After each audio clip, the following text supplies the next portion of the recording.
A gente abre essa edição trazendo aqui uma informação preocupante, dados que revelam uma situação bem delicada aqui no estado. 220 pessoas morreram por síndromes respiratórias agudas graves até a última segunda-feira aqui na Paraíba.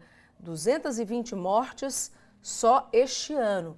Essa informação está no boletim epidemiológico emitido pela Secretaria Estadual de Saúde hoje e a maior parte dessas mortes foi de pessoas com mais de 60 anos.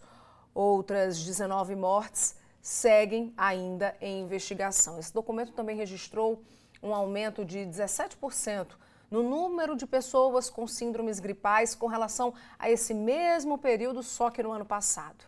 E aí, claro, é preciso tomar cuidado para evitar disseminar essas doenças respiratórias. É por isso que a gente vai conversar agora ao vivo com o repórter Simon Cavalcante, que também vai trazer algumas informações sobre esse boletim divulgado pela Secretaria de Saúde. Boa noite para você, Simon. É isso mesmo, Linda. Boa noite a você, boa noite a todos. Olha, esse boletim trouxe esse dado aí que choca, que preocupa. Já são 200 mortes só nesse ano aqui na Paraíba por conta aí da síndrome respiratória aguda grave. Dessas mortes aí, quem vem liderando é a Covid, ou seja, ela voltando aí a assombrar, ela provocou já 54 mortes.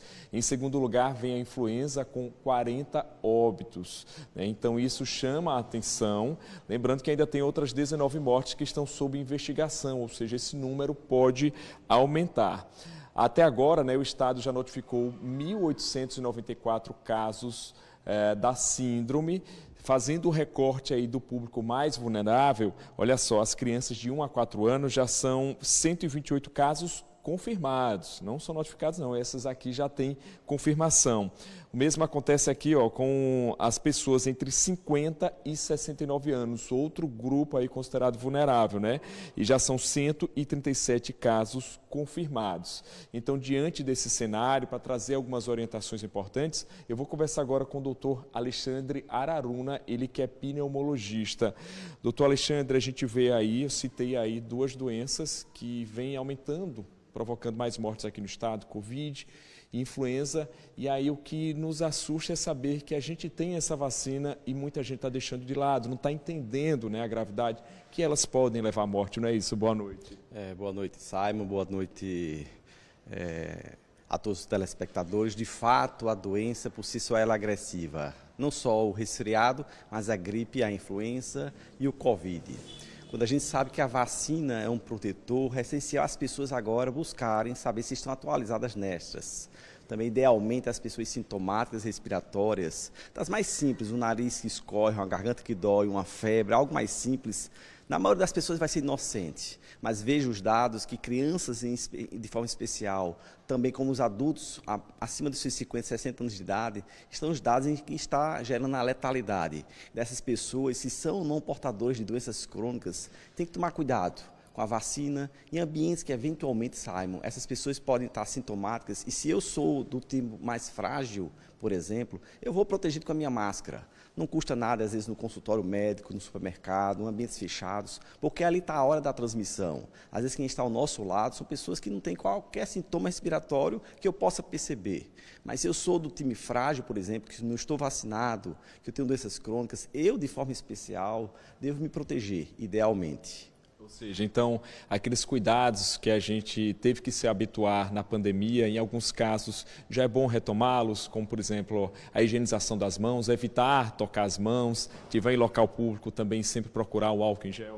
A proteção contra as mãos, o asseio pessoal, saber que as mãos são transmissores, ainda que de forma invisível, é sempre um documento de proteção, não só agora, sempre, para as doenças do trato respiratório, mas para qualquer tipo de outra doença que possa ter um cunho através das mãos da transmissão. E a máscara de forma prudente. A gente não vai alertar a população que a partir de agora, tão como já teve num momento atrás recente da pandemia, nós devemos estar alertando que todo mundo deve estar usando a máscara, mas de forma protetiva, de forma especial para aquelas pessoas que são mais frágeis. E a vacina?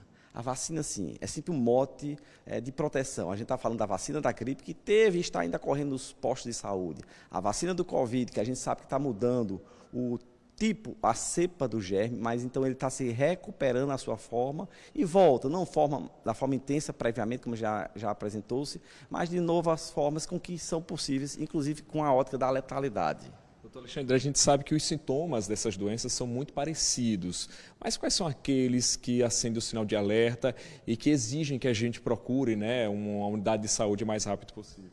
A gente sabe que os sintomas respiratórios, usualmente, é o mais frequente na população, são sintomas mais simples. É o nariz que escorre, é o nariz obstruído, é uma dor de garganta, é uma febrezinha boba, até aí uma dor pelo corpo, de forma mais inocente. A pessoa dá para fazer os sintomáticos. É a água, o suco, o chá, o lambedor para aqueles que podem, né? Aquelas pessoas que têm alguma doença mais importante têm que ter um cuidado extra, um olhar redobrado. Passou mais do que isso, deu uma tosse mais importante, os dias vão se alargando, uma febre mais importante, né? Às vezes um cansaço de forma associada, né? Esse sim, certamente, e de forma ideal, eu sei que eu falo para um público que está em atendimento SUS, né, e o privado, esses devem de alguma forma buscar os seus serviços para poder evitar, em especial naqueles complicantes, aí as crianças, conforme a gente está vendo os dados, e o adulto. E também aqueles portadores. Estes, sim, aos sintomas um pouquinho mais importantes, percebam-se um pouco mais adinâmico, incomodado, em dias a mais de arrastado de doença, esses, de forma especial, devem buscar os seus atendimentos médicos para evitar as complicações. Certo, doutor Alexandre, muito obrigado por conversar aqui com a gente, trazendo essas orientações tão importantes. A gente reforça essa questão da vacina, inclusive a contra-influenza, que antes era para grupos prioritários, né? Agora está disponível para toda a população a partir de 6 meses, então não tem desculpa, procure o posto de vacinação mais próximo da sua casa para evitar fazer parte dessas estatísticas tristes que a gente teve que abrir hoje o Jornal da Correio, não é isso, Linda? É com você no estúdio. É isso aí, Simon, exatamente. Por isso que a gente está aqui fazendo esse alerta e pedindo para que todo mundo tome os devidos cuidados.